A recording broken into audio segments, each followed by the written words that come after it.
Hello and welcome to Budget Mentor. My name is Jeffrey Shukart. I am the founder, and over the last 10 years, 8 years, I've spent my whole life bringing this product to life. So I'm really, really excited to get to show you how it works and how it can hopefully speed up your NSF budget making and then also your approval process if you're on the administrative side. Yeah, so the first thing is first is that this interface has got a couple main sections. So at the top here, we've got, where you get started, your account details. Here is your main section. This is your workspace in the center here. And then off to the side, we've got these folders, and that's where you can store your budgets and keep track of which stage they're all in. So first, we're just going to click to create a new budget, and it'll open up our first module off to the side. And so what you'll see is that this will probably look really familiar if you've worked with an NSF budget before, but you've got everything from, personnel, equipment, travel, all the way down. So all of the categories that you kind of hope for, and then your final budget. So how Budget Mentor works that's slightly different than spreadsheets is instead of having predefined categories for a fixed row item for travel or equipment or something like that. What you can do is you can expand a section and then you can click add equipment. And what that will do is it'll create a form for you and, something hopefully really simple and straightforward. So what we're just going to do is we're just going to do example equipment so we can keep track of it. And then you can add, a category to group them in these subsections. So I'm going to do example category, and we're constantly working on improving this. So if you find anything, don't hesitate to let us know. We've got this nice feedback button that you can pull out and can report a bug or anything that you'd like to see. And so then I can just configure the units with one click. And the nice thing is it'll automatically calculate inflation. So that will update here. We've got the with inflation values on the left-hand side. And so you can see the total of what this would theoretically be. So we can also add in another piece of equipment, but just to keep things moving, I'll show you. So you'll get these section summaries off into this left-hand section. And so you can preview all of your equipment in one place. You can do the same thing with personnel. We were at the Nakura conference for research administrators and showing people this. And one of the things that they were really curious about was does it handle person months? It does. It does that very well. So you can, enter in your personnel details. In the future, we hope to have integrations with, HRIS software and really exciting things like that down the line. We're just kind of, kicking things off. And then so you can enter in person months and you'll get a total for that section too. The settings section is just for general settings about your budget. This is where you can title your, grant. So you can say my first budget mentor NSF budget, and you can add a smiley face to make it fun. And hopefully this is fun. It makes it a little bit more exciting here. So we can review the start and end date of your grant. Just don't hesitate to do that. Lock that in.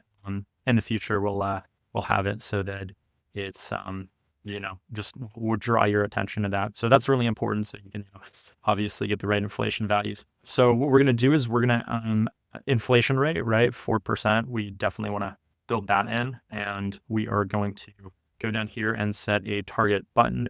So by default, it's a 4% rate. You can override it right there. We're going to do 300,000 for our target cap. And so we'll show you one of the nice features about this. What that will do is you can click to drop down your budget progress, and you can see as the budget progresses. This is of course great for researchers in case you're putting this together.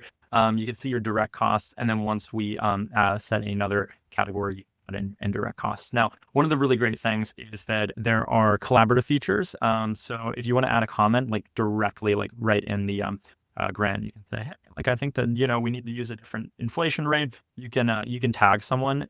You can just say, we don't have Tom on this grant, right? But we can say at Tom, please double check this value, and then if they're invited to the budget, they'll be able to see this in their inbox directly on Budget Mentor. So you can save some emails back and forth, which is really great. So to invite someone to the budget, all you have to do is click invite collaborators, and you can invite up to 30 people. So if you're working on a massive grant, you can cover that. But, of course it works, down to just one person or even two. You can set very fine-grained permissions, of course, as the owner, right? I've got owner level permissions, but you can set everything from, someone who is also an owner to a collaborator, meaning you can add in the grant. They can be a planner, which means that they have access to this text markup section that we have built in. So each section you can like leave comments and notes, as well as like in the grant wide settings section, we've got that too. And then they can be a commenter or just a viewer. So like as granular as you possibly hope for. Here's just where you can add notes about this section. So you can just, say like add a heading in here and just say, this is notes about grant settings. And then these notes will be available for like anybody happens to be working on it. They can click and see comments under a section that way too. You'll see a green dot to let you know that that's there. But so let's keep this moving. What we'll see is I want to show you, we've got all of the other direct costs as well. Subawards are super, super nice. You can send a form out to someone and they can fill in their values, and then you can just like click one button and import them like directly into the budget. So that's really great. So like if I put like, let's just say my brother's name in here, we'll do Jason's subaward. And then of course we put his name in, would put his email and everything like that. But so what you'll see is the final values that you have to, ask from them. And the nice thing is you can like preview the form so you know what you're sending off to them, but you can copy a link to the clipboard. It'll say like the link is copied, and then you can send that to them. They can fill in their values. And then once they've filled them in, you can just click this button to insert data for the subrecipient. It'll automatically go in. And then we've got the subaward exclusion from like your indirect cost of like, 25,000, or you can set it to what you need it to be. And so super easy to incorporate subawards. And then so your MTDC section will show this. It's as granular as you could possibly hope for it. And we know that that was so important. So we've got our 3 years here. We've selected by default, like what the NSF typically has. However, we know that organizations sometimes have their like own policies and rules about like what can count, towards your modified total direct costs. And we explain like, modified total direct costs here, which is really good. We'll update these explanations like as we have more users coming on the platform and saying like, hey, this would be a better explanation. Like we'll continue to improve it. But one thing is if you get stuck, right, what you can do is you can click on this button here, and you can just chat with like the actual NSF guidelines. So this is like the raw PDF that the NSF distributes. And so for anyone who's brand new, it's called the PAPPG guidelines. And so those are built in for you. So that you don't have to like hunt through the whole document. You can just start a chat and, it'll automatically reply. So it'll search that data and we'll reply for you. So there's that. You can also contact us too. That said, if it's a technical question, definitely consult your research admin or ask a buddy, because they'll probably get back to you quicker. But you still can reach out to us if you're totally stuck.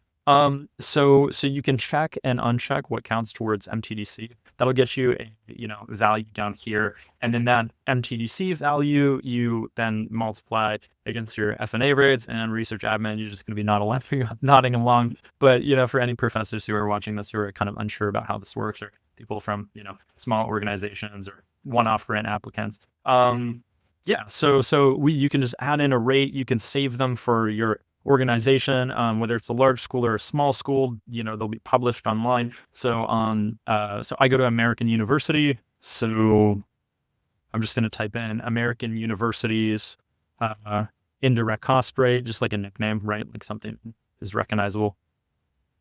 Indirect rate.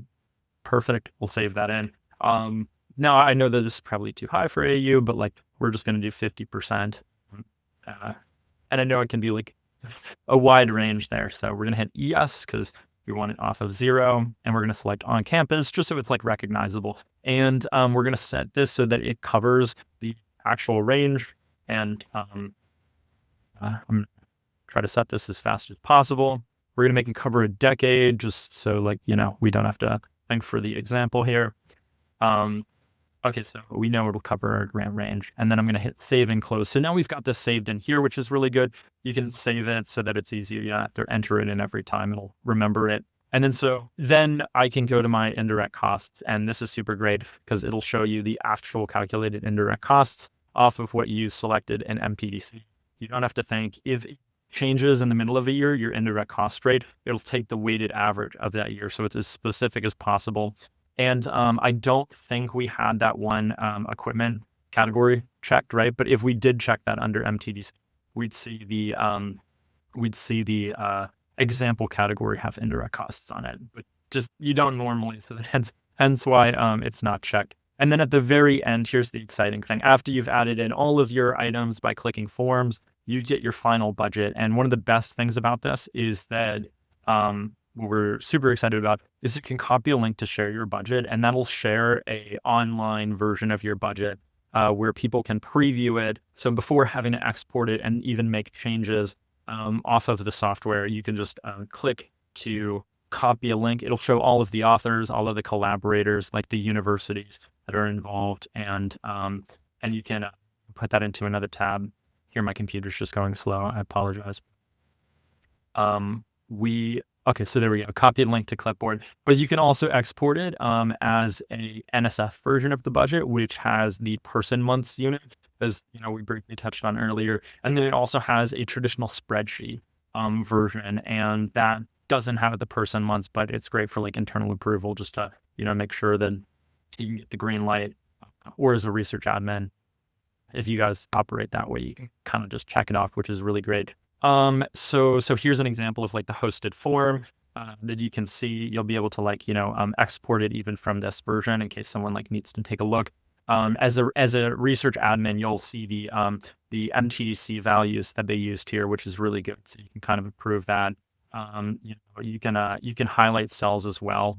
If you find that helpful. But then you can also see the indirect cost values used, so you can make sure that those are all good. And if, for example, you decide to use the software to allow researchers themselves to draft it, you can have them do the initial budget and then have them share this link with you. And you can easily ping them an email, decide that you would like to do. But of course, you can have them invite you as a collaborator directly, so you could just add a comment. And I think that might be slightly easier. So yeah, that's the foundational aspect of Budget Mentor. And just for organizations and research admin who are overseeing a team, this is your organization account settings.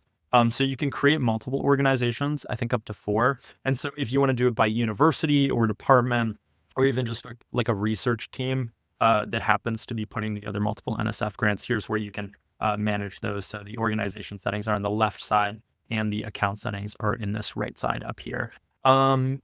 And so, yeah, that's a summary of this. Please give it a go. So, we're doing 300K in budgeting. So, you can get a proper kind of idea of how the software works. There's no large upfront contract. So that was super, super important to us. We wanted to make this accessible for everyone, right? Because originally I made this for my mom, all those years back, and so now it's available to the community.